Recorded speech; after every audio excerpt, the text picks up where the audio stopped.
El 12 de agosto de 1973, 3 geólogos peruanos emprendieron una expedición rutinaria hacia la meseta de Imata, en Arequipa. Nada en sus registros previos sugería que aquel viaje sería distinto a los anteriores. Pero al llegar, se encontraron con un paisaje que parecía haber sido arrancado de otro mundo.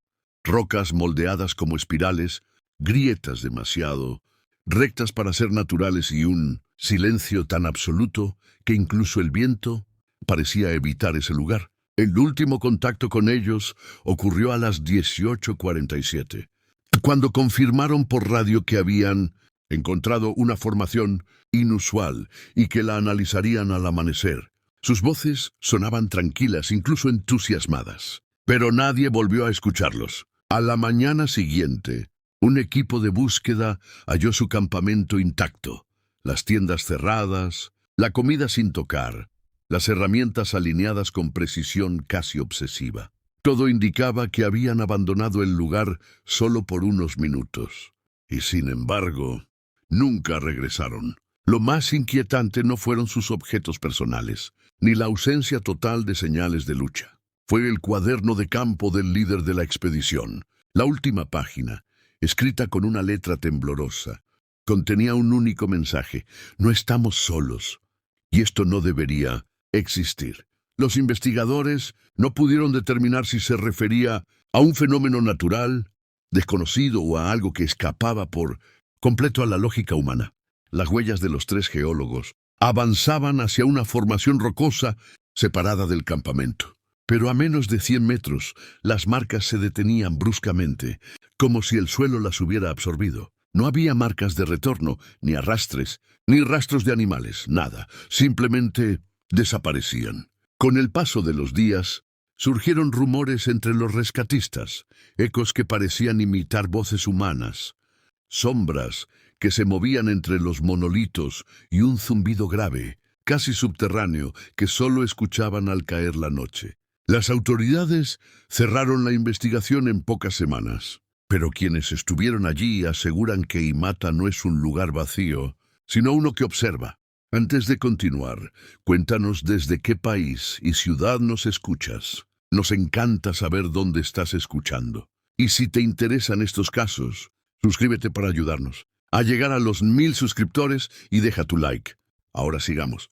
En el vasto altiplano de Imata, donde el frío corta la respiración y la tierra se extiende como un desierto de piedra, ocurrió uno de los casos más inquietantes registrados en la historia peruana. A primera vista, Imata parece un lugar inhóspito pero predecible, rocas volcánicas, cielo abierto, silencio perpetuo. Sin embargo, para quienes han trabajado allí, existe una sensación difícil de explicar. Como si la meseta ocultara algo antiguo, algo que no pertenece a este mundo. Y en 1973, 3 geólogos se adentraron exactamente en el corazón de ese misterio. Su misión era simple: estudiar anomalías geológicas detectadas semanas antes por un sobrevuelo militar. Formaciones demasiado simétricas para ser obra de procesos naturales y vibraciones subterráneas que no coincidían con ninguna fuente conocida. El equipo, experimentado y meticuloso, aceptó el reto sin imaginar que ese viaje marcaría el final de sus vidas tal como se conocían. Lo que hallaron allí, o lo que los encontró a ellos, jamás pudo ser completamente explicado. Los registros oficiales se limitan a unas pocas páginas de informes incompletos, resultados inconclusos y declaraciones breves. Pero quienes participaron en la búsqueda describen otra versión: un ambiente cargado, un silencio extraño, ecos que respondían preguntas que nadie había hecho. Era como si Imata hubiese despertado al notar su presencia, como si los estuviera observando desde cada grieta, cada sombra, cada roca. A pesar de los esfuerzos del gobierno por mantener el caso en el olvido, algunos fragmentos del cuaderno de campo del líder de la expedición sobrevivieron. Esas notas, recuperadas en secreto y nunca divulgadas oficialmente, describen eventos que desafían cualquier lógica científica. Señales, luces, figuras y un patrón que se repetía bajo la superficie. Hoy, medio siglo después, el misterio sigue intacto. Y lo que vas a escuchar en este relato es una reconstrucción fiel de todo lo que se sabe, de lo que nunca debió saberse, sobre la desaparición de esos 3 hombres. El jeep avanzaba lentamente por la meseta de Imata, levantando nubes de polvo helado que el viento dispersaba con violencia. Los 3 geólogos, Sergio Medina, Arturo Valdés y Esteban Rojas, observaban el paisaje con creciente inquietud. A diferencia de otras zonas del altiplano donde habían trabajado, Imata parecía desprovista de vida, como si cada roca hubiese sido colocada por una mano antigua y silenciosa. Había algo profundamente anómalo en la distribución del terreno, algo que ninguno de ellos podía explicar con simple geología. Cuando se detuvieron para calibrar los instrumentos, Sergio bajó del vehículo y tocó una de las formaciones rocosas. La piedra estaba más fría que el aire, como si almacenara un frío ajeno al clima. En su cuaderno de campo escribió: simetrías inusuales, silencio absoluto, sin presencia animal visible. Era una observación preliminar, pero lo hacía sentir incómodo. Arturo trató de restarle importancia, asegurando que esas sensaciones eran comunes en altitudes extremas. Sin embargo, el ambiente alrededor se sentía demasiado quieto, como si el tiempo avanzara con desgano. A medida que continuaban el recorrido, encontraron grietas largas y rectas en el suelo, tan uniformes que parecían cortadas con precisión mecánica. Esteban, el más joven del grupo, lanzó una broma nerviosa, diciendo que aquello parecía más un sitio abandonado por dioses que un paisaje natural. Nadie rió. Las grietas no coincidían con los patrones de fractura típicos de la región. Sergio trató de fotografiarlas, pero la cámara registró un leve temblor en la imagen, como si el suelo vibrara justo en el momento de disparar. Al acercarse al punto donde planeaban establecer el campamento, descubrieron un conjunto de monolitos irregulares que emergían del terreno como columnas erosionadas. La luz de la tarde hacía que sus sombras fueran más largas de lo normal, extendiéndose hacia ellos como dedos deformes. Arturo comentó que aquellas formaciones no figuraban en los mapas topográficos del área. Ninguno entendía por qué parecían tan organizadas, formando casi un corredor natural que conducía hacia el norte. Mientras montaban las carpas, el aire comenzó a cargarse con un frío más intenso del habitual. No era una simple corriente de viento, era una sensación profunda, casi eléctrica, que recorría la piel como una advertencia. Esteban señaló que desde que llegaron no habían visto un solo ave, un solo insecto, nada. Para un lugar tan vasto, la ausencia absoluta de fauna era inquietante. Sergio encendió el fogareiro, pero incluso el fuego parecía apagarse rápido, como si el aire le robara su calor. Al revisar los mapas entregados por la universidad, Sergio notó algo desconcertante, un pequeño círculo marcado con lápiz de color, sin iniciales, sin explicación. Arturo juraba que ese símbolo no estaba en la versión original. Esteban aseguró que ninguno de ellos lo había dibujado durante el trayecto. El círculo coincidía con la dirección de las grietas rectilíneas. La coincidencia era demasiado precisa para ignorarla. A medida que la tarde se desvanecía, el silencio del lugar se volvió casi opresivo. En otros trabajos de campo siempre había algún sonido lejano, viento entre pastizales, pájaros en altura, crujidos típicos de la naturaleza. Pero en Imata no había nada. El silencio parecía absorberlo todo, y en medio de esa calma inquietante, escucharon un eco grave que retumbó entre los monolitos. Fue apenas un instante, un segundo fugaz, pero suficiente para que los 3 se miraran sin saber qué decir. Con la noche instalada, la temperatura descendió bruscamente. Las paredes de las carpas crujían con el viento, pero en un ritmo extraño, casi calculado. Esteban afirmó que había escuchado pasos afuera, pasos lentos, dispersos, como si algo caminara alrededor del campamento. Sergio salió con la linterna, iluminando las rocas. No encontró huellas. No había señales de presencia humana ni animal. Sin embargo, la sensación de ser observado persistía. De regreso dentro de la carpa, Arturo comentó que la sombra de uno de los monolitos parecía moverse ligeramente, aunque el viento había cesado por completo. Nadie quiso profundizar en el comentario. Estaban cansados y la imaginación podía jugar malas pasadas, pero algo en el ambiente les hacía sentir que no se trataba solo de cansancio. Cuando finalmente se acostaron, intentando dormir a pesar del frío, escucharon un sonido nuevo, casi imperceptible. Un zumbido bajo, como un eco subterráneo que vibraba en el suelo. No era un ruido mecánico, ni un fenómeno climático. Sonaba intencional. Y aunque ninguno lo admitió, en ese primer día todos comprendieron que Imata no era un lugar pasivo. Era un lugar que observaba, que escuchaba y que esperaba. A la mañana siguiente, el frío era tan intenso que el aliento de los geólogos salía en nubes largas y espesas. Sergio fue el primero en despertar y al salir de la carpa, notó que el silencio era incluso más profundo que la noche anterior. No había viento, no había ecos, no había nada. El campamento parecía suspendido en un vacío inmóvil.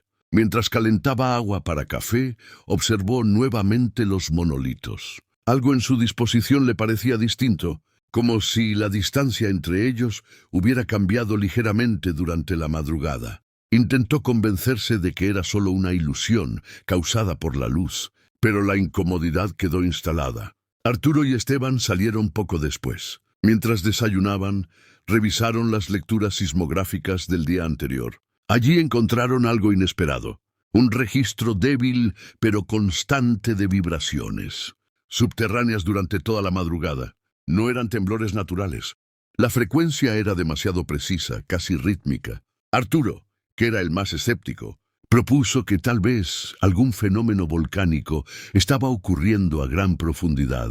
Sergio no descartó la idea, pero le preocupaba la regularidad del patrón. La naturaleza no solía comportarse como un metrónomo.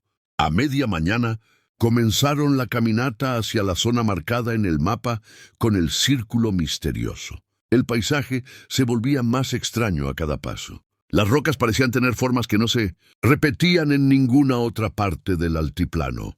Algunas tenían ángulos rectos, otras presentaban cortes tan lisos que parecían haber sido pulidas por máquinas invisibles.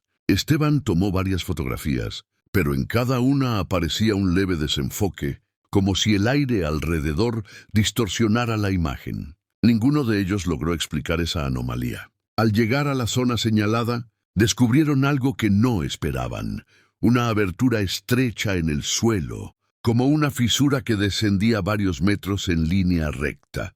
No había registros geológicos que mencionaran una fractura tan profunda en Imata. Sergio lanzó una piedra y contó los segundos hasta oír el impacto. El eco tardó más de lo normal para un corte tan estrecho. Parecía que la piedra hubiera caído en un lugar amplio, vacío y vivo. Arturo insistió en que no bajaran aún. Era demasiado peligroso sin equipo adecuado. Mientras discutían cómo proceder, un sonido grave resonó desde las profundidades de la fisura. No era un rugido ni un derrumbe. Era más parecido a un susurro amplificado, como si una corriente de aire estuviera intentando formar una palabra. Los tres retrocedieron instintivamente. Arturo fue el primero en racionalizarlo. Debe ser aire atrapado. Pero ni él mismo creyó su explicación. No había viento suficiente para generar tal sonido. Y aún así allí estaba.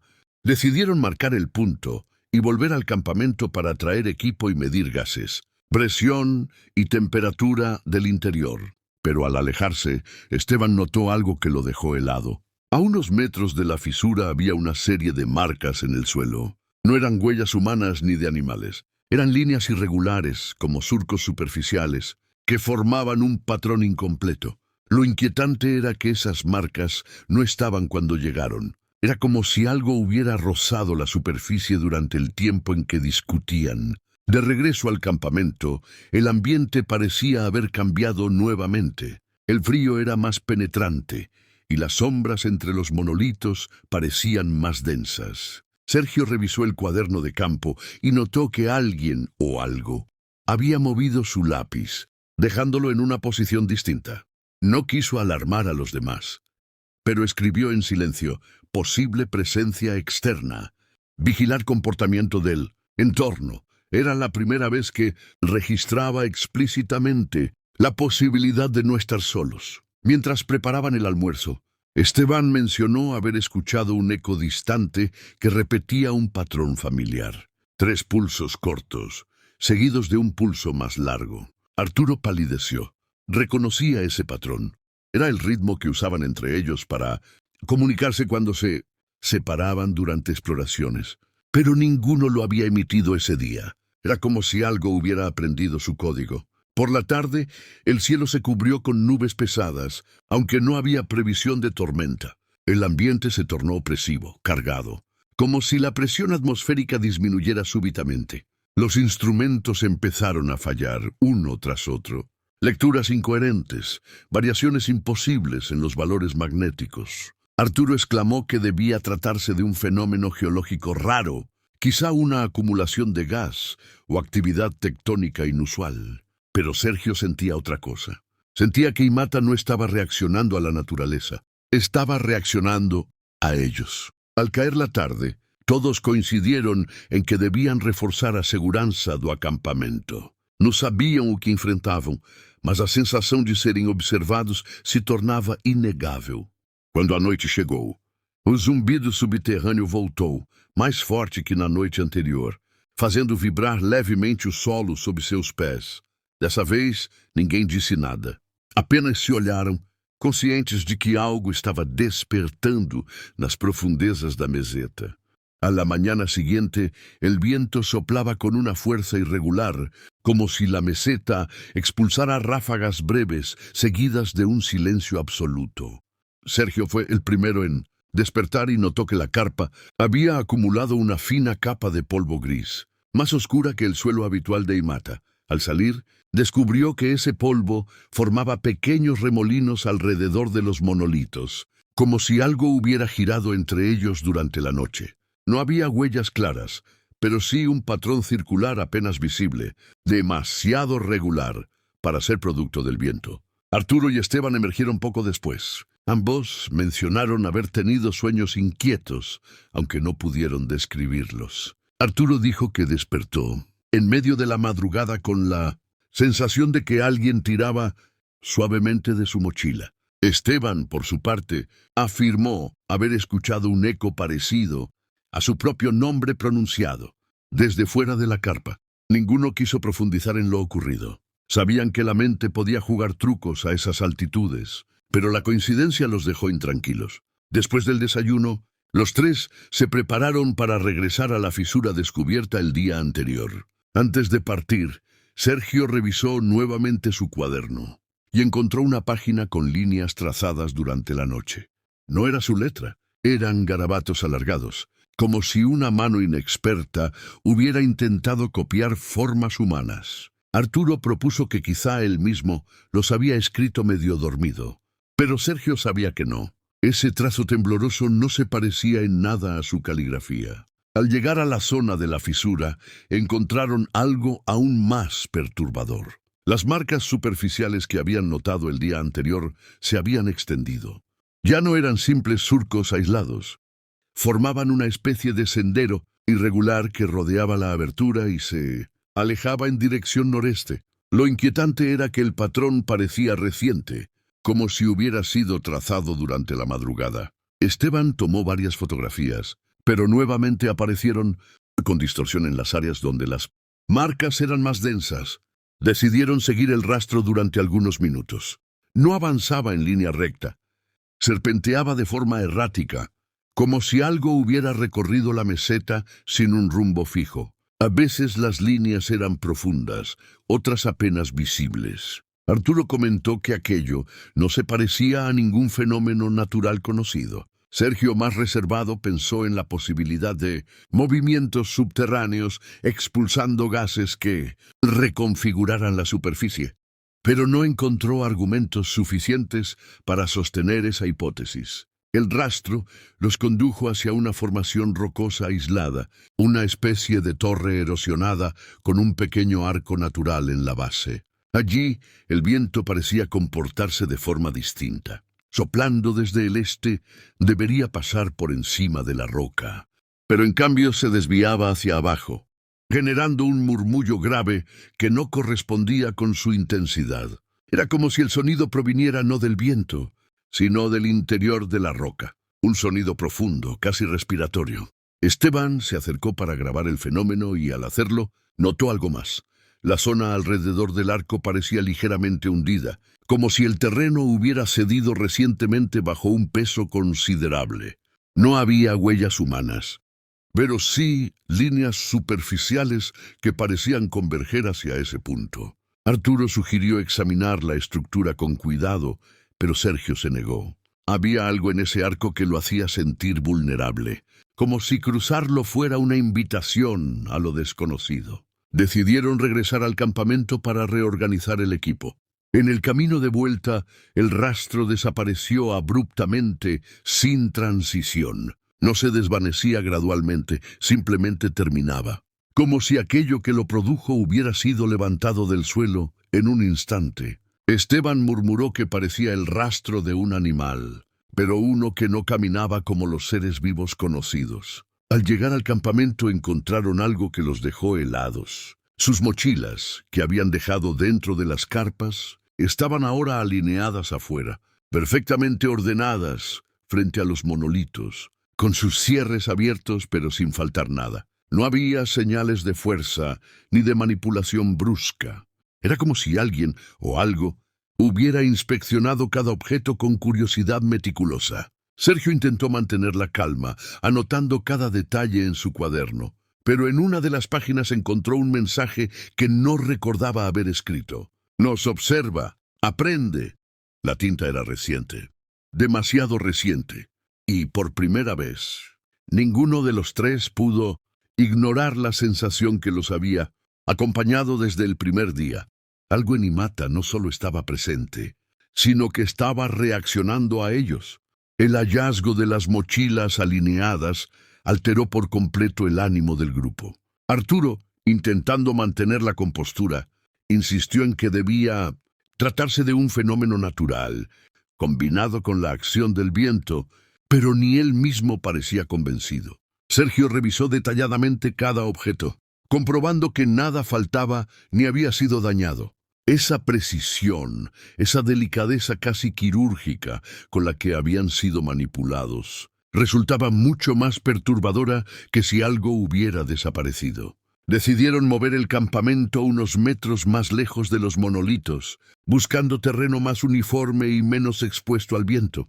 Mientras desmontaban las carpas, escucharon un sonido que ninguno olvidaría jamás. No era el típico silbido del viento entre las rocas. Era un eco profundo, prolongado, que parecía formarse dentro de la tierra. Un sonido casi humano, pero sin palabras. Algo entre un lamento y una vibración. Los tres se quedaron inmóviles, tratando de determinar la dirección exacta de la fuente. Pero el eco parecía venir de todas partes y de ninguna a la vez. Arturo sostuvo que debía tratarse de aire atrapado en cavernas subterráneas, pero nunca había escuchado un fenómeno acústico con un timbre tan tonal, tan cercano a la voz humana. Esteban propuso grabarlo, pero el sonido se desvaneció tan rápido como había surgido, dejando un silencio aún más profundo. Durante unos segundos, ninguno de ellos respiró. Parecía que la meseta esperaba su reacción. Al caer la tarde, reforzaron el perímetro del nuevo campamento con estacas y cuerdas.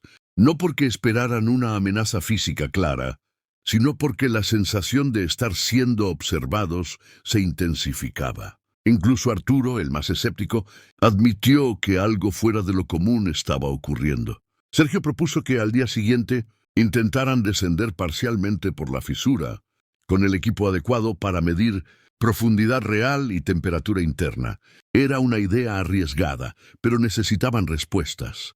Mientras preparaban la cena, Esteban se alejó unos metros para revisar la señal del radio. El dispositivo seguía funcionando, pero la estática era más intensa de lo normal. De pronto, entre los chasquidos blancos, emergió un sonido que lo hizo retroceder instintivamente. Escuchó claramente su nombre, pronunciado con un timbre cercano pero distorsionado, como si alguien intentara imitar su voz. Cuando llamó a los demás, la señal volvió a la estática. Arturo le dijo que debió ser interferencia. Sergio, en cambio, sabía que la estática no formaba palabras por casualidad. Más tarde, mientras se resguardaban del frío dentro de las carpas, el eco volvió. Esta vez más largo, más sostenido. No era un sonido aislado, sino una secuencia. 3 pulsos graves, seguidos de un zumbido leve, como si algo respondiera a un patrón desconocido. Esteban se incorporó de golpe, convencido de que aquella secuencia coincidía con el ritmo de pulsos que ellos mismos habían emitido días antes al calibrar los equipos de medición. Sergio lo confirmó con un gesto sombrío. Algo en algún lugar estaba repitiendo sus propias señales. La noche avanzó y el frío se volvió insoportable. Arturo, temblando dentro de su saco de dormir, confesó en voz baja que sentía una presión constante en los oídos, como si la atmósfera alrededor estuviera alterándose. Sergio también lo había sentido. Era una sensación sorda, como estar bajo el agua, donde los sonidos llegan amortiguados. Ninguno de los instrumentos meteorológicos registraba variación alguna, lo que hacía aún más desconcertante lo que experimentaban sus cuerpos. A medianoche, un golpe seco resonó entre los monolitos. Los 3 salieron de inmediato con linternas en mano. La luz apenas iluminaba unos pocos metros. Tragada por la oscuridad densa del altiplano, buscaron huellas, marcas, cualquier indicio de movimiento. No encontraron nada. Sin embargo, cuando apagaron las linternas para escuchar mejor, oyeron un susurro arrastrado, como una voz ahogada que intentaba formar un sonido. No parecía humana, pero tampoco completamente natural. Regresaron a las carpas sin hablar. Cada uno, en la soledad de su saco de dormir, trató de ordenar los hechos del día: el eco imposible, el rastro extendido, las mochilas alineadas, la voz en el radio. Todo apuntaba a la misma conclusión inquietante. No estaban solos en Imata, y lo que fuera que compartía aquel territorio con ellos. No buscaba esconderse. Estaba aprendiendo, observando, respondiendo. Antes de dormir, Sergio escribió su última nota del día. El silencio aquí no es ausencia de sonido, es una expectativa. Y con esa frase inquietante, la noche cayó plenamente sobre el campamento. Más tarde, mientras se resguardaban del frío dentro de las carpas, el eco volvió. Esta vez más largo, más sostenido. No era un sonido aislado, sino una secuencia. 3 pulsos graves, seguidos de un zumbido leve, como si algo respondiera a un patrón desconocido. Esteban se incorporó de golpe, convencido de que aquella secuencia coincidía con el ritmo de pulsos que ellos mismos habían emitido días antes al calibrar los equipos de medición. Sergio lo confirmó con un gesto sombrío. Algo en algún lugar estaba repitiendo sus propias señales. La noche avanzó y el frío se volvió insoportable. Arturo, temblando dentro de su saco de dormir, confesó en voz baja que sentía una presión constante en los oídos, como si la atmósfera alrededor estuviera alterándose. Sergio también lo había sentido. Era una sensación sorda, como estar bajo el agua, donde los sonidos llegan amortiguados. Ninguno de los instrumentos meteorológicos registraba variación alguna, lo que hacía aún más desconcertante lo que experimentaban sus cuerpos. A medianoche, un golpe seco resonó entre los monolitos. Los 3 salieron de inmediato con linternas en mano. La luz apenas iluminaba unos pocos metros. Tragada por la oscuridad densa del altiplano, buscaron huellas, marcas, cualquier indicio de movimiento. No encontraron nada. Sin embargo, cuando apagaron las linternas para escuchar mejor, oyeron un susurro arrastrado, como una voz ahogada que intentaba formar un sonido. No parecía humana, pero tampoco completamente natural. Regresaron a las carpas sin hablar. Cada uno, en la soledad de su saco de dormir, trató de ordenar los hechos del día: el eco imposible, el rastro extendido, las mochilas alineadas, la voz en el radio. Todo apuntaba a la misma conclusión inquietante. No estaban solos en Imata, y lo que fuera que compartía aquel territorio con ellos. No buscaba esconderse. Estaba aprendiendo, observando, respondiendo. Antes de dormir, Sergio escribió su última nota del día. El silencio aquí no es ausencia de sonido, es una expectativa. Y con esa frase inquietante, la noche cayó plenamente sobre el campamento. Al amanecer, un silencio pesado cubría la meseta, más denso que en los días anteriores. Los tres hombres despertaron sobresaltados, como si hubieran pasado la noche reteniendo la respiración. Sergio fue el primero en salir de la carpa. El aire estaba helado, pero inmóvil, sin la menor brisa. No había huellas nuevas, no había disturbios visibles. Y aún así, todo parecía cambiado. Arturo comentó que el ambiente se sentía cargado, como antes de una tormenta eléctrica, aunque el cielo estaba completamente despejado. Decidieron revisar la fisura que rodeaba algunos de los monolitos. Sergio inspeccionó la grieta principal y notó que la abertura parecía más profunda que el día anterior. No era posible que hubiera cambiado. La roca volcánica no se desplaza así en pocas horas. Esteban apuntó con su linterna hacia el interior, pero el haz de luz se diluía a pocos metros, tragado por una oscuridad densa que no era natural. No era sombra, era algo más, una negrura que absorbía la luz. Mientras monitoreaban la fisura, Arturo instaló el micrófono direccional para capturar sonidos subterráneos. Cuando encendió el equipo, las ondas registradas aparecieron en la pantalla del osciloscopio con un patrón inusual. Pequeños impulsos rítmicos, demasiado ordenados para ser producto del viento o vibraciones aleatorias. Sergio permaneció inmóvil. Ese ritmo coincidía, una vez más, con los pulsos que ellos mismos habían emitido días antes durante la calibración. La meseta no solo repetía, respondía. Esteban sugería cautela, pero Sergio insistió en que debían continuar con una exploración más detallada.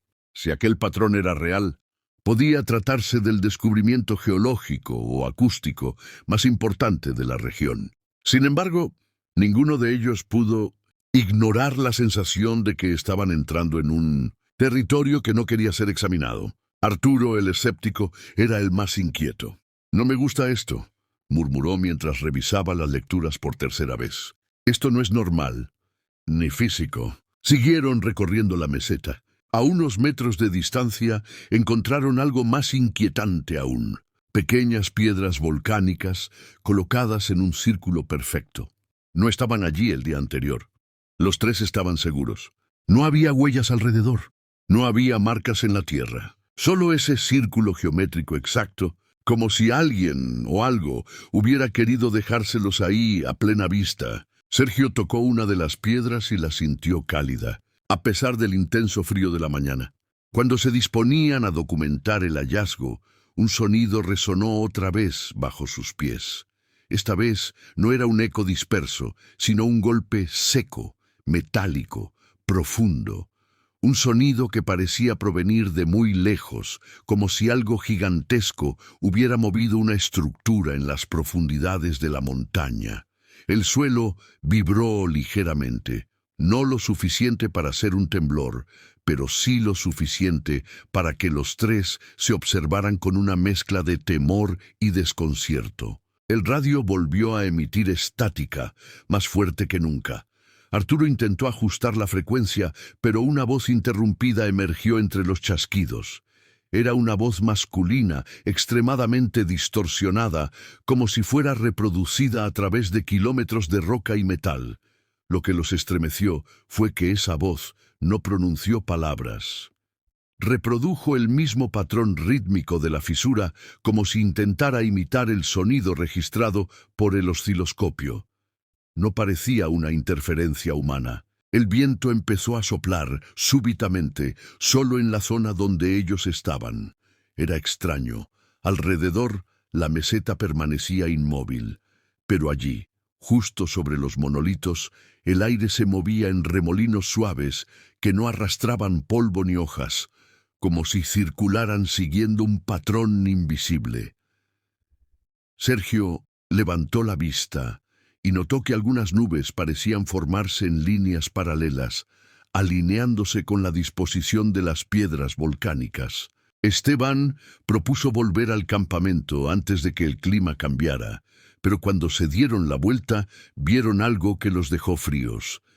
La fisura principal estaba emitiendo una tenue luz azulada. No era intensa, pero sí lo suficiente para delinear sus bordes irregulares. No era fuego, ni bioluminiscencia, ni reflejo.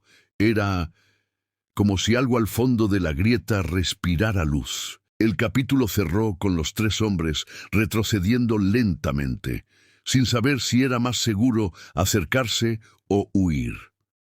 La meseta de Imata, silenciosa y extendida bajo el cielo frío, parecía observarlos. Por primera vez desde su llegada, ninguno de ellos se atrevió a pronunciar palabra. Sabían que el siguiente paso, fuera cual fuera, los llevaría más allá de cualquier explicación racional. La luz azulada que emanaba de la fisura no volvió a aparecer el resto del día, pero el efecto en ellos persistió. Intentaron concentrarse en registrar datos, pero lo único que lograban era mirar de reojo hacia donde la grieta había pulsado como un órgano vivo. Arturo insistía en que se trataba de fosforescencia mineral, aunque sabía que no existía tal característica en ese tipo de roca. Esteban, más reservado, solo repetía que algo bajo tierra se estaba moviendo. Sergio, en cambio, había entrado en un estado de silencio tenso, como si intentara comprender un idioma que recién empezaba a escuchar. Al caer la tarde, revisaron todo su equipo por cuarta vez. No había fallas técnicas, no había interferencias externas, pero el radio seguía registrando picos irregulares en las frecuencias más bajas, como si hubiese señales moduladas en ritmos que no coincidían con ninguna emisión humana. Esteban sugirió preparar grabadores adicionales para dejar en puntos estratégicos durante la noche, con la esperanza de captar algún evento sin exponerse directamente. Sergio accedió, aunque con cierta reticencia. Su intuición le decía que esos eventos no eran aleatorios, sino respuestas. Cuando el sol desapareció detrás de las montañas, una quietud anormal cubrió la meseta. No había grillos, no había viento, no había movimiento animal alguno. Arturo encendió la lámpara de gas y notó que la llama se estrechaba hacia un lado, pero no por el viento, sino como si una corriente invisible tirara de ella en un solo punto. Esteban observó lo mismo en la luz de su linterna. El haz parecía deformarse, curvarse suavemente hacia la zona de los monolitos, como si el aire mismo obedeciera a una fuerza sutil. Decidieron no acercarse. Acordaron mantenerse en el campamento, documentar desde ahí y registrar cualquier anomalía sin correr riesgos. Pero a medianoche, un sonido quebró el silencio absoluto. No fue un golpe subterráneo como los anteriores, sino un lamento prolongado, profundo, casi humano, que pareció surgir desde todas partes a la vez. Sergio se puso de pie de inmediato. Arturo palideció. Esteban no logró determinar si provenía de la fisura o del cielo. El lamento fue seguido por una serie de pulsos, idénticos a los que ellos mismos habían emitido durante la calibración del equipo días atrás. 3 pulsos cortos, 2 largos, 1 prolongado. Era exacto. Sergio, con la respiración entrecortada, se dio cuenta de que no podía ser coincidencia. Alguien o algo estaba repitiendo su propio patrón de comunicación. Arturo apagó la lámpara por instinto, como si la oscuridad pudiera protegerlos de aquello que respondía desde la meseta. La noche se volvió asfixiante. A pesar de la temperatura baja, los 3 hombres comenzaron a sudar. Había una presión en el aire, como si atmósferas enteras se hubieran concentrado sobre sus cabezas. Esteban intentó registrar el sonido, pero el micrófono solo captó un zumbido profundo que vibraba con la misma frecuencia que la tierra. Sergio se llevó una mano al pecho. Podía sentir el pulso de la meseta latir al mismo ritmo que el suyo. Después ocurrió lo más inquietante. El campamento entero vibró, no como en un temblor, sino como si una onda expansiva silenciosa hubiese atravesado el sitio. Los cables se tensaron, la carpa se movió unos centímetros, las mochilas se inclinaron hacia un mismo punto. Todo apuntaba hacia la zona de los monolitos, como si la gravedad misma se hubiera inclinado brevemente hacia ellos. Entonces, las linternas se apagaron, todas a la vez. No fue una descarga ni un corto. Las baterías estaban llenas. Simplemente dejaron de funcionar. La lámpara de gas también falló, aunque no se apagó. La llama se contrajo, volviéndose microscópica, como si luchara contra una fuerza que intentaba devorarla. Los tres hombres quedaron sumidos en una oscuridad incompleta, apenas iluminados por una línea azulada en el horizonte. La fisura brillaba otra vez. Pero esta vez no era una luz tenue, era un resplandor pulsante, respirante, como si el fondo de la grieta se expandiera y contrajera en intervalos perfectamente rítmicos. Cada pulso emitía un sonido grave que atravesaba sus huesos. Sergio dio un paso hacia adelante hipnotizado. Arturo lo tomó del brazo, pero él no reaccionó. Esteban lo llamó por su nombre en voz baja, sin éxito. Era como si la luz lo estuviera convocando. De pronto, el resplandor se detuvo. Todos los sonidos se apagaron. La presión en el ambiente desapareció. La meseta quedó otra vez en silencio absoluto. Sergio despertó del trance súbito, sin comprender qué había ocurrido. Arturo respiraba agitadamente. Esteban miraba la fisura con una mezcla de horror y fascinación. Ninguno se atrevió a acercarse. Ninguno se atrevió a encender la luz. Solo se quedaron allí, esperando que la noche terminara antes de que la meseta decidiera responder de nuevo. Cuando finalmente amaneció, ninguno de los tres había logrado dormir. La noche había sido demasiado larga, demasiado cargada de señales que no podían comprender. Aún así, lo que vieron al salir de las carpas los dejó más desconcertados que cualquier evento previo. El suelo alrededor del campamento estaba cubierto de un patrón geométrico que no existía la noche anterior. Líneas delgadas, casi grabadas en la superficie volcánica, formando una espiral perfecta que se abría alrededor de ellos como una marca de delimitación. Sergio se inclinó para tocar una de las líneas. No estaban talladas, estaban fundidas, como si el suelo hubiera sido suavizado y luego endurecido nuevamente. Arturo negó con la cabeza una y otra vez, murmurando que aquello no era posible sin temperaturas, que la meseta jamás alcanzaría. Esteban tomó fotografías, pero las imágenes salieron distorsionadas, con bandas de luz que cruzaban la foto en sentido opuesto a la luz natural. Algo estaba interfiriendo incluso con la cámara. Decidieron trazar el patrón completo para analizarlo mejor. A medida que retrocedían para verlo desde mayor distancia, la espiral resultaba aún más inquietante. No era un dibujo aleatorio, ni un capricho del viento. Era una figura deliberada, organizada con una precisión matemática que no podía atribuirse a ningún fenómeno natural. Arturo comentó en voz casi inaudible que la espiral parecía tener un número exacto de vueltas, 7. Y cada vuelta estaba subdividida en fragmentos iguales. Esteban notó algo más. La espiral no era el único elemento nuevo. Al final de una de las líneas exteriores, había un grupo de piedras alineadas en un patrón triangular. 9 piedras exactamente, todas del mismo tamaño y color, colocadas sobre un punto donde el suelo se elevaba ligeramente. Sergio recordó entonces el círculo de piedras del día anterior. 2 patrones distintos en 2 días consecutivos. No podía ser coincidencia. Mientras analizaban el triángulo, un estruendo sordo retumbó bajo sus pies. No fue un temblor, sino una vibración profunda, como si algo enorme se hubiera movido muy lejos bajo la superficie de la meseta. Los tres retrocedieron instintivamente. Arturo, con el corazón acelerado, sugirió abandonar el área de inmediato. Pero Sergio no podía moverse. Había algo en esos patrones, algo que le hablaba en un nivel que no entendía. El ritmo, la simetría, la respuesta, todo parecía parte de una comunicación de origen desconocido. A unos metros, los monolitos también habían cambiado. No en forma, no en tamaño, sino en posición. Arturo lo notó primero. No podía explicarlo, pero juraba que uno de los monolitos, el más delgado, estaba más inclinado que el día anterior.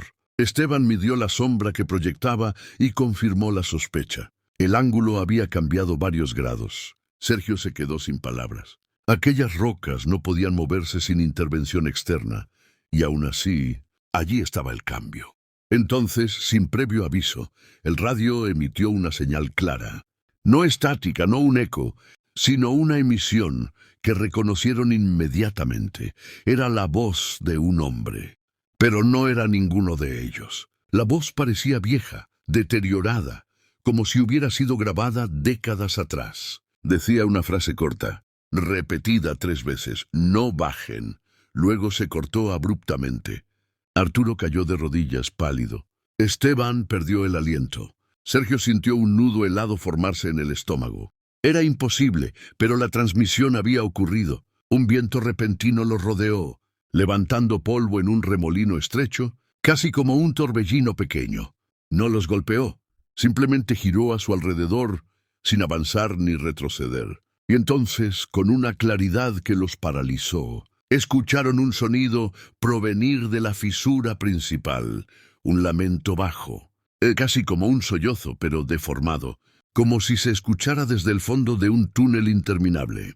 Un sonido humano que no podía estar allí. Aterrorizados pero hipnotizados, avanzaron unos pasos hacia la grieta. La luz azulada no había aparecido aún, pero algo dentro se movía, no físicamente sino acústicamente. Había pulsos, vibraciones, ecos repetidos de sus pasos pero desfasados en el tiempo, como si la meseta respondiera con su propio retraso. Arturo susurró que era como escuchar una versión distorsionada de la realidad. Esteban, temblando, preguntó en voz baja, ¿y si la luz de anoche fue una respuesta, una advertencia? Sergio no respondió, porque en ese instante vio algo que congeló cada músculo de su cuerpo. Cerca de la grieta, sobre una piedra llana, habían dejado su cuaderno de campo la tarde anterior. Pero ahora no estaba vacío, estaba abierto. Y en la página más reciente había un símbolo enorme, dibujado con precisión absoluta, la misma espiral que rodeaba su campamento. Pero esta vez, con 3 puntos en el centro. 3 puntos. 3 hombres. La meseta había respondido.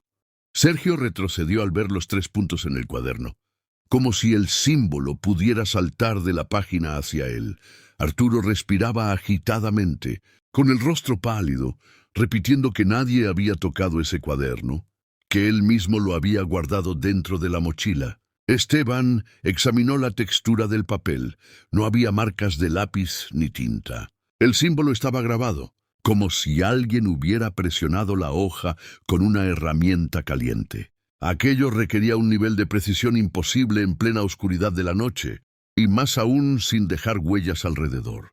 Intentaron racionalizar el hallazgo, pero cada intento chocaba con una pared de imposibilidades. Arturo decía que tal vez un rayo o un fenómeno eléctrico había marcado la hoja, pero la forma era demasiado exacta, demasiado proporcional. Esteban simplemente negaba con la cabeza. No había explicación científica que encajara con lo que estaban viendo.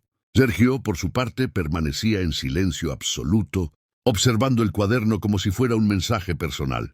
Decidieron documentar la hoja inmediatamente, antes de que algo más cambiara. Cuando Esteban intentó fotografiar el grabado, la cámara volvió a fallar. Las líneas del símbolo aparecían borrosas, y las sombras alrededor formaban estructuras que no existían en el entorno real. Contornos humanos, siluetas fragmentadas, figuras que parecían observadores situados fuera del marco. Arturo pidió detener las fotografías. «Esto no es un registro.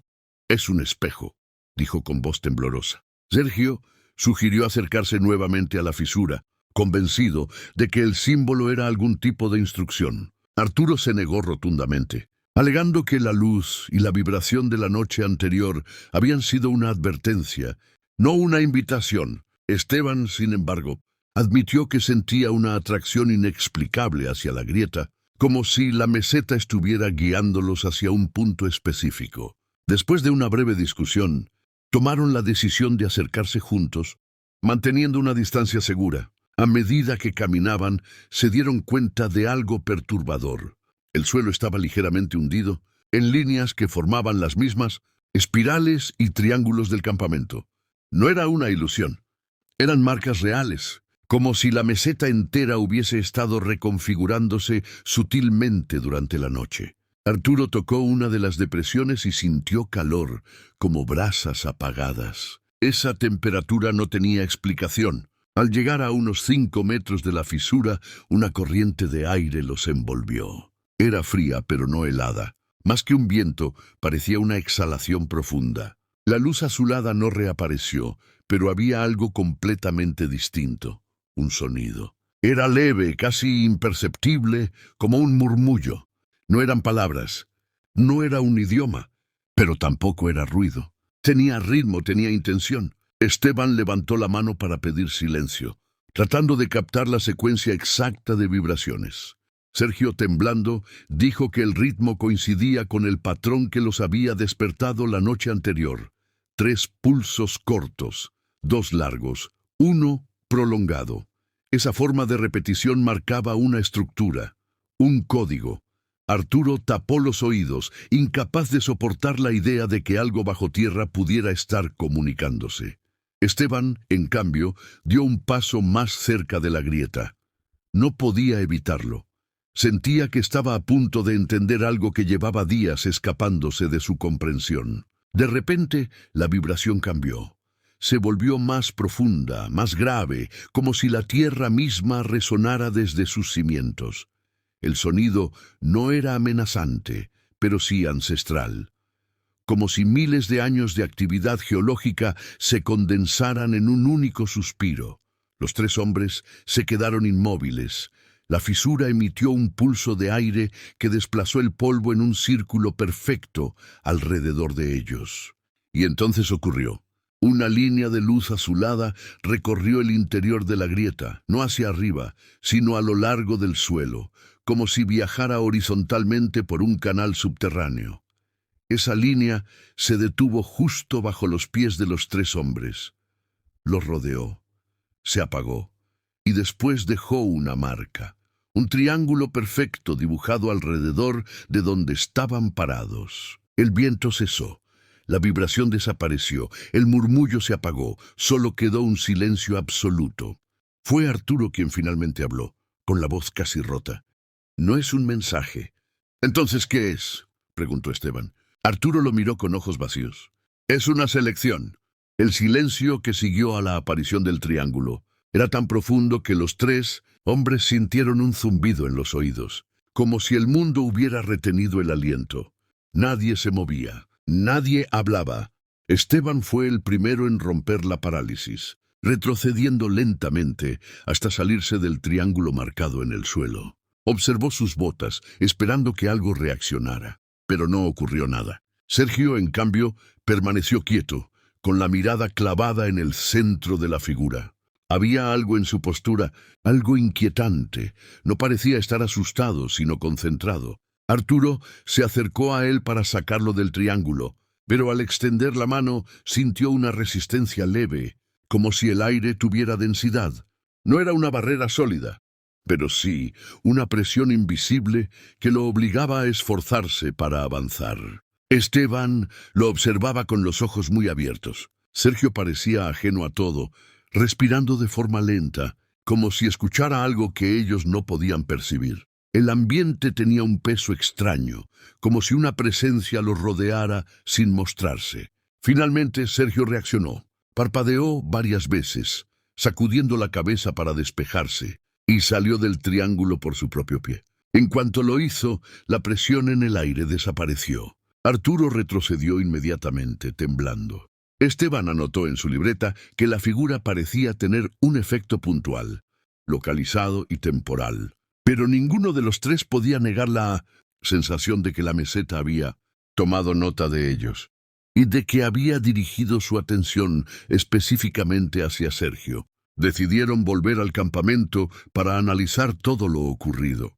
Pero cuando llegaron, un detalle los dejó desorientados. El cuaderno de campo no estaba donde lo habían dejado. Estaba a un lado de la fogata apagada, abierto en una página distinta. En ella había un nuevo símbolo, esta vez un trazo vertical que descendía en espiral hacia un punto central.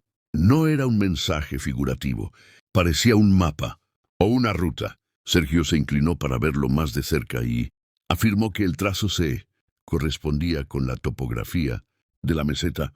Arturo quería quemar el cuaderno ahí mismo. Decía que estaban siendo guiados, como animales, hacia un sitio desconocido. Esteban intentó calmarlo, pero tampoco podía ocultar el temblor de sus manos. Analizó la forma del símbolo. Representaba claramente un descenso, un movimiento hacia abajo, hacia la profundidad, hacia algún punto que la meseta quería revelar. Sergio levantó la vista hacia los monolitos, y en ese instante sintió una certeza escalofriante. El mensaje no era una advertencia, era una invitación. Antes de que pudieran discutirlo, un sonido resonó desde la distancia. Un golpe profundo, metálico, como una compuerta que se cerrara bajo toneladas de roca. Luego, un eco prolongado que recorrió la superficie de la meseta como un latido. Los tres hombres se quedaron quietos, observando hacia donde el sonido se había originado. Una zona entre los monolitos, donde la tierra parecía ligeramente más oscura. Era como si una sección del terreno hubiera sido levantada y colocada de vuelta recientemente. Sergio avanzó unos pasos, guiado por una intuición que no podía explicar. Cada paso parecía amplificar los ecos, como si la meseta respondiera a su presencia. Arturo lo llamó para detenerlo, pero la tierra volvió a vibrar suavemente, no como un temblor, sino como un aviso. Esteban apuntó su linterna hacia el suelo. Una línea casi imperceptible recorría la superficie, formando un rectángulo perfectamente delineado, como una puerta enterrada bajo la roca. La vibración cesó de golpe. El silencio volvió. Esta vez, sin embargo, no era un silencio natural. Era un silencio expectante, como si la meseta aguardara su decisión. Sergio se arrodilló junto al rectángulo y pasó los dedos por la línea. Estaba tibia. Demasiado tibia para un amanecer helado. Arturo retrocedió, negando con la cabeza una y otra vez. Esteban, paralizado, solo pudo susurrar que aquello no era geología, ni mineralogía, ni física. Era algo deliberado. De pronto, la línea del rectángulo se iluminó. Un resplandor azul muy tenue, apenas visible, pero suficiente para delinear la forma bajo la tierra. Era la misma luz que habían visto en la grieta. La misma luz que había respondido a sus pulsos. La misma luz que había marcado su campamento. Los tres hombres contuvieron la respiración. Ninguno habló. La meseta había dejado clara su intención. No quería comunicarse. No quería advertir. No quería ahuyentarlos. Quería que entraran. Durante un largo minuto nadie se movió. Los tres observaban la figura rectangular iluminada bajo la roca como si fuera un animal dormido, capaz de despertar en cualquier momento. La luz azul pulsaba muy suavemente, con un ritmo que Sergio reconoció de inmediato. Era la misma secuencia que habían escuchado en los equipos de medición. No era un patrón aleatorio, era una señal que se repetía siempre que la meseta quería llamar su atención. Arturo fue el primero en romper el silencio, murmurando que debían irse de inmediato. Esto ya no es un fenómeno natural, repitió varias veces con la voz quebrada. Esteban, aunque claramente perturbado, se resistía a abandonar el sitio sin comprender lo que tenían enfrente. La forma perfecta del rectángulo, la vibración, la luz, nada coincidía con una formación geológica conocida. Y aún así, allí estaba, llamándolos sin palabras. Sergio, sin quitar los ojos de la figura, dijo algo que hizo que ambos hombres se estremecieran. Creo que quiere que bajemos. Intentaron evaluar el área alrededor del rectángulo. No había maquinaria, no había restos de excavación, no había señales de intervención humana en cientos de metros a la redonda. Arturo revisó el perímetro con la linterna, esperando encontrar una grieta, una palanca, cualquier indicio de un mecanismo. Pero no había nada. Todo era roca volcánica lisa, sólida, excepto por esa forma exacta iluminada desde dentro. Esteban se arrodilló para escuchar si había aire o movimiento bajo la superficie, pero lo único que percibió fue un pulso, un sonido grave que parecía un latido subterráneo. El rectángulo vibró ligeramente bajo sus manos. No un temblor, sino una respuesta. Como si la meseta reconociera que habían tocado su umbral. Sergio retiró la mano rápidamente, pero la luz azul intensificó su brillo por un momento, como si reaccionara al contacto humano. El aire se volvió más frío, y los monolitos parecieron emitir un murmullo muy tenue, un sonido casi imperceptible que circulaba entre las rocas y volvía hacia ellos. Esteban propuso realizar una prueba, dejar uno de los micrófonos junto al rectángulo para capturar cualquier cambio mientras ellos se mantenían a distancia. Arturo estuvo de acuerdo, esperando que el análisis posterior les permitiera entender qué clase de fenómeno estaban enfrentando. Sergio, sin embargo, se arrodilló nuevamente y apoyó ambas palmas sobre la superficie. El brillo aumentó aún más. Arturo gritó su nombre, pero Sergio parecía ajeno a todo. Algo en la vibración lo estaba guiando. Era como si la meseta le hablara directamente. Entonces ocurrió algo que ninguno esperaba. El rectángulo emitió un sonido seco, profundo, como una enorme compuerta abriéndose desde abajo. El contorno iluminado se fragmentó en líneas que comenzaron a separarse lentamente, dejando escapar una ráfaga de aire frío desde el interior. La roca se desplazaba sin romperse, como si fuera parte de un mecanismo perfecto enterrado bajo kilómetros de tierra. Esteban retrocedió, incapaz de comprender lo que veía. Arturo cayó sentado, murmurando que aquello era imposible. Cuando las placas terminaron de abrirse, dejaron al descubierto un pasaje oscuro que descendía en ángulo suave hacia las profundidades. No había escaleras visibles ni barandillas, solo una pendiente lisa, formada por el mismo material volcánico, pero pulido como si hubiera sido trabajado por herramientas desconocidas. La oscuridad en el interior no era natural. Absorbía la luz de las linternas, tragándola como una sustancia viva. Sergio se puso de pie, fascinado y aterrorizado al mismo tiempo. Dio un paso hacia el borde, pero Arturo lo sujetó del brazo con fuerza. «No vamos a entrar», dijo con la voz al borde del llanto. Esteban respiraba aceleradamente mirando hacia el interior. Una corriente de aire subió desde el túnel, golpeándolos con un olor metálico, antiguo, como si hubiera permanecido encerrado por siglos. Sergio inclinó la cabeza intentando escuchar algo. Y lo escuchó. Un pulso, uno solo, profundo, idéntico al suyo. La meseta estaba esperando una respuesta, esperando que uno de ellos diera el siguiente paso. Y Sergio no podía resistir la llamada. Sergio se quedó paralizado frente a la abertura, como si la oscuridad lo estuviera examinando, del mismo modo en que él la examinaba a ella. Arturo tiró de su brazo con desesperación, suplicándole que se apartara. Pero Sergio apenas pareció sentir el tirón. Su respiración se volvió más lenta, casi acompasada con el pulso grave que emergía desde el túnel. Era como si dos ritmos vitales se hubieran sincronizado, el suyo y el de aquello que yacía bajo la meseta. Esteban trató de interponerse, bloqueando la entrada para impedir que Sergio avanzara. Pero al hacerlo, percibió una sensación tan poderosa que tuvo que retroceder unos pasos. El aire que emanaba del interior tenía una densidad distinta, como si cada inhalación pesara más que la anterior. No era tóxico, pero sí abrumador, como respirar dentro de un espacio que no había sido abierto desde hacía siglos. Una atmósfera que no pertenecía al mundo exterior. Sergio finalmente habló, con una voz que no parecía la suya. «No quiere hacernos daño». Arturo respondió con un grito quebrado. «No sabes lo que quiere, Sergio. No sabes qué hay ahí abajo». Pero Sergio lo ignoró, clavando los ojos en el túnel como si estuviera viendo algo que ninguno de los otros dos podía percibir. Esteban, intentando recuperar el control, ordenó que cerraran la abertura. Pero el mecanismo no respondió. Ninguna de las placas se movió.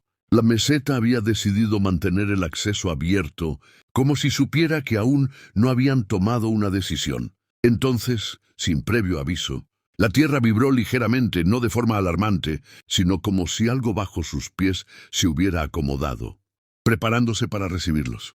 Fue Arturo quien señaló otro detalle aterrador. El símbolo que aparecía en el cuaderno había cambiado. Ahora, el trazo espiral descendente estaba acompañado por un punto al final del recorrido. Un solo punto. Un destino único. Sergio tomó el cuaderno con manos temblorosas. No dijo nada, pero sus ojos reflejaban algo entre fascinación y resignación. Era como si hubiera comprendido algo fundamental, algo que la meseta llevaba días comunicándole en fragmentos. De pronto el viento se levantó nuevamente, formando un remolino estrecho que se arremolinó en torno a los tres. No arrastraba polvo ni arena, solo giraba en silencio absoluto. Era como una señal, un empujón, un recordatorio de que la meseta estaba esperando. Sergio dio un paso hacia adelante, decidido. Arturo gritó su nombre, pero Esteban lo detuvo. No porque estuviera de acuerdo con la decisión, sino porque sintió, en lo más profundo, que detenerlo sería inútil. Fuera lo que fuese, la meseta había elegido. Sergio inclinó el cuerpo y comenzó a descender con cautela por la pendiente oscura. Cada paso producía un eco que no coincidía con el sonido real. El eco llegaba unos segundos tarde, deformado, como si el túnel reprodujera su presencia con un desfase temporal. Arturo lloraba, suplicándole que regresara, pero Sergio solo levantó la mano en un gesto de despedida sin volverse a mirar. La luz de sus linternas no lograba penetrar más de unos metros en la oscuridad. Más allá todo era una negrura absoluta. A mitad del descenso, Sergio se detuvo. No porque dudara, sino porque escuchó algo. Era una voz humana masculina, idéntica a la que había surgido de la radio días antes. La voz que había dicho no bajen, pero ahora decía algo distinto. Algo que los heló hasta los huesos, incluso escuchándolo a la distancia. «Ya casi estás». Antes de que Arturo y Esteban pudieran procesar lo que oían, la luz azul volvió a aparecer dentro del túnel. No era un resplandor fuerte, sino un brillo suave que delineaba la figura de Sergio, tiñendo la roca con tonalidades frías. Él no retrocedió, no dudó. Dio un paso más, y la luz lo envolvió. El pulso bajo la meseta aumentó en intensidad. El símbolo del cuaderno vibró con cada latido. Y cuando Sergio desapareció en la oscuridad iluminada, la abertura comenzó a cerrarse lentamente. No con violencia, no como una trampa, sino como quien cierra una puerta después de que el invitado ha entrado.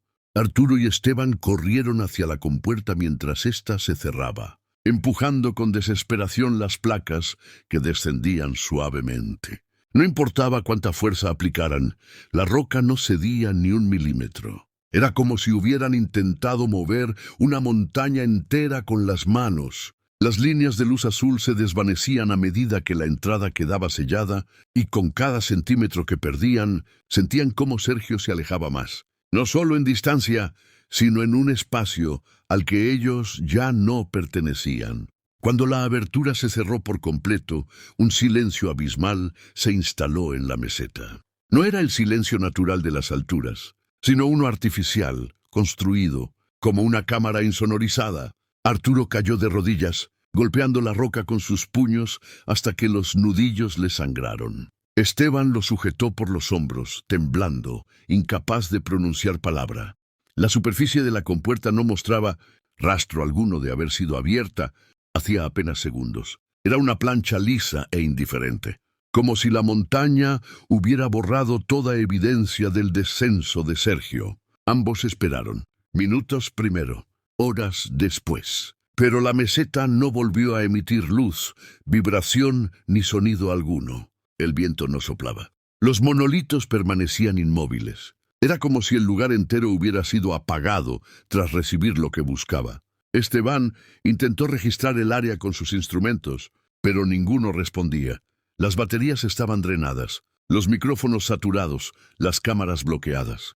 Parecía que la meseta no solo había tomado a Sergio, sino también la capacidad de documentarlo.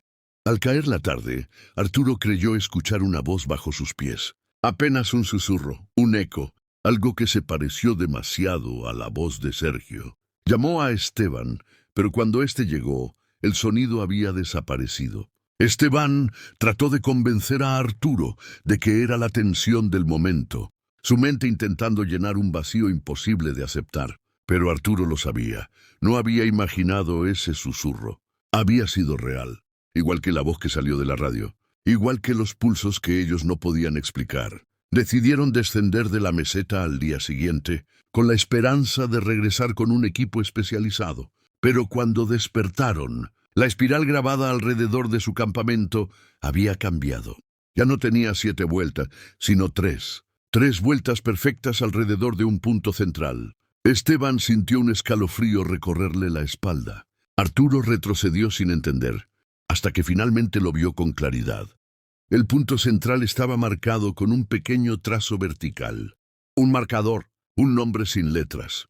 Sergio. Antes de partir, Esteban dejó una grabadora encendida junto al rectángulo sellado. No esperaba que captara nada, pero necesitaba dejar un rastro, una oportunidad, un puente. Mientras descendían por la ladera, la meseta permaneció completamente en silencio. No hubo viento, no hubo vibraciones, no hubo señales. Era un paisaje muerto, inmóvil, como si el lugar hubiera cerrado sus ojos después de consumir lo que necesitaba. Meses más tarde, cuando analizaron la grabadora, encontraron solo estática hasta los últimos 30 segundos. Allí, entre el ruido, se registraba una secuencia de pulsos idéntica a la que la meseta había reproducido desde el comienzo. 3 cortos, 2 largos, uno prolongado. Luego una voz, distorsionada, débil, pero inconfundible. Una sola palabra. ¡Aquí! Arturo apagó el equipo de inmediato. Esteban no volvió a escucharlo. El caso fue archivado como desaparición en entorno geológico inestable. Ningún equipo oficial volvió a autorizar exploraciones en la meseta. Pero a veces, en reportes informales de camioneros o pastores de la zona, se menciona que en noches frías la montaña parece vibrar ligeramente. No como un temblor, no como viento, sino como un latido profundo. Un latido que responde cuando alguien se atreve a pulsar primero. Si llegaste hasta aquí, gracias por escuchar este caso. Apóyanos suscribiéndote para llegar a los 1000 suscriptores y dejando tu like.